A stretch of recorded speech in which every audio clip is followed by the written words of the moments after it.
Энергиямен қамтамасыз ету адамзаттың жайлы өмірі мен дамуына аса қажетті заманауи қоғамның негізі.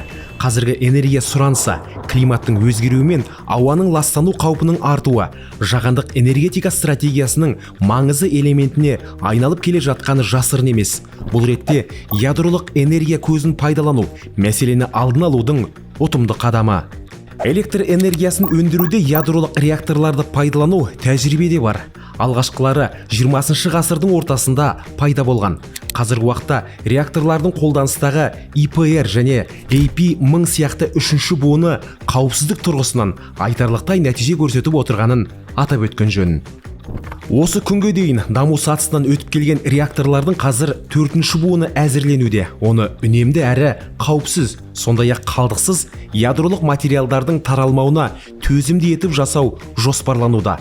Ғалымдардың пайымынша, келесі буын тек электр энергиясын өндіріп қана қоймай, сутегі өндіру және жылыту сияқты өнеркәсіптік процестерді жылумен қамтамасыз ете алады.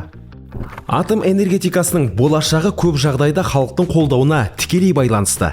Ескі реакторлардағы апаттық жағдайлар мен жаңа конструкциялардың жоғары құны қоғамда әртүрлі пікірлер қалыптастыруда.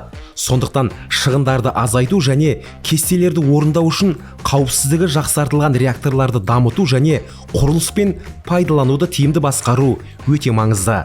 Ядролық энергетика экономикалық тиімділікпен қоса, экологиялық жағынан да тиімді жаһандық энергетикалық стратегияның құрамдас бөлігіне айналу мүмкіндігі бар. Дұрыс көзқарас пен халықаралық ынтымақтастық жағдайында атом энергетикасының болашағы зор және тұрақты болу ықтималдығы жоғары.